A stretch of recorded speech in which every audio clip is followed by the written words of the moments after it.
running a little, trying to get the prior case settled, so we just needed like 2 more minutes, and I hope that worked. So again, thank you for calling back in. And my role here today is just to see if I'm able to assist the parties in reaching a settlement. If we're not able to settle today, the case will then just proceed on to our hearing calendar, where a hearing will be scheduled before a different administrative law judge, not myself. I would like to take this opportunity to ask Ms. Grinnell whether she's had an opportunity to discuss with Mr. Reynoso a settlement demand, and if we're ready to present that. Yes, Judge, whenever you're ready. The complainant's demand is for $2 million. Excuse me? Yes.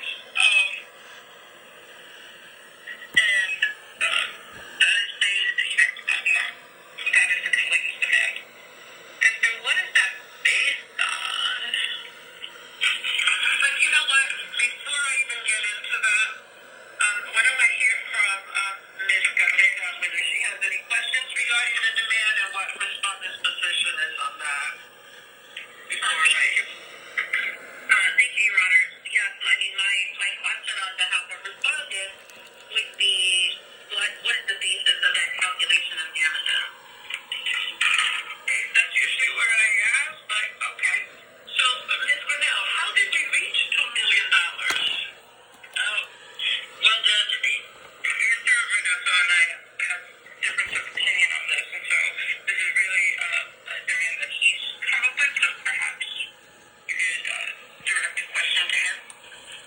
Mr. Reynoso, Yes, Judge. how did we calculate $2 million as the demand?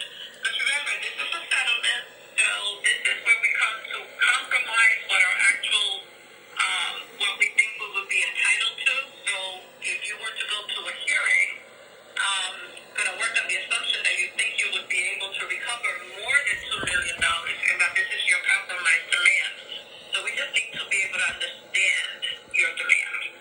I put it together with the time of work I've been with Southern, and it's been 12 years.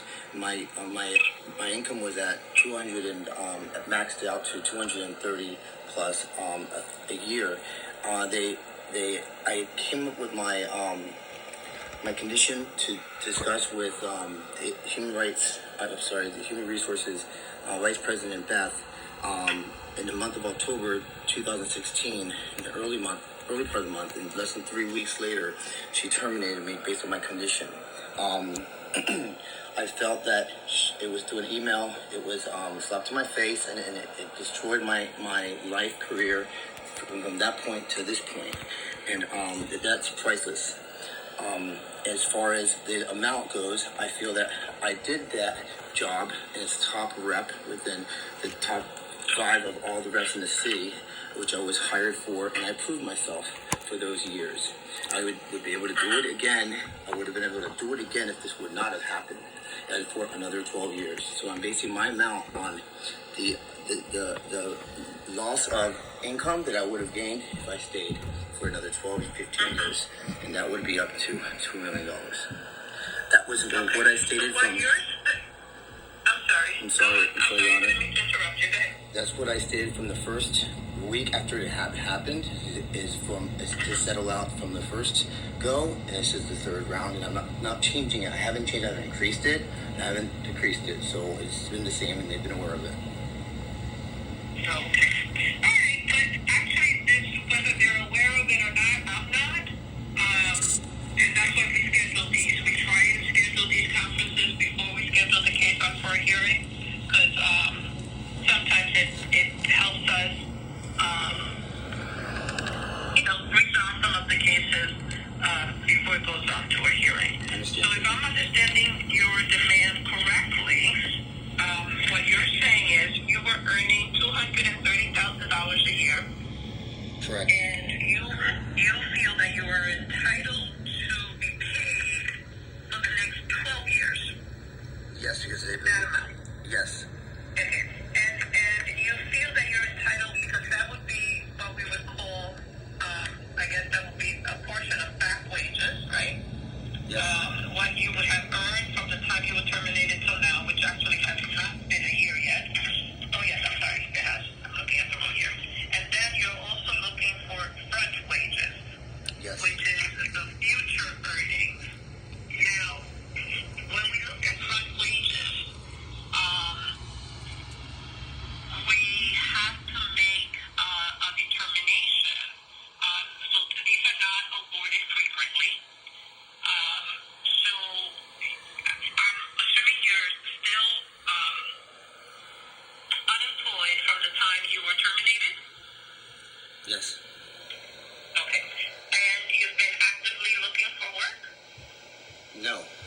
disability. Okay. So if you have been on disability and not actively looking for work, you would not be entitled to one, back wages, and two, front wages, because wages, you have to be ready, willing, and able to work. Unless you're telling me that this amount you're calculating is just what you feel your demand should be based on this number. So it's not actually based on back or front wages. This is just the number that you've come up with. Yes, I'm not been working. I've not worked in the field with Southern because of my disability that they have me under. They won't have me in the field anymore. I mean, I'm still under Southern Wine and Spirits, like under disability. Not if I held it, went and got a job, then it would be taken away from me. I would assume I'd be fired again to lose that. So I'm still on their benefits, although the union doesn't acknowledge it, but it's still being utilized.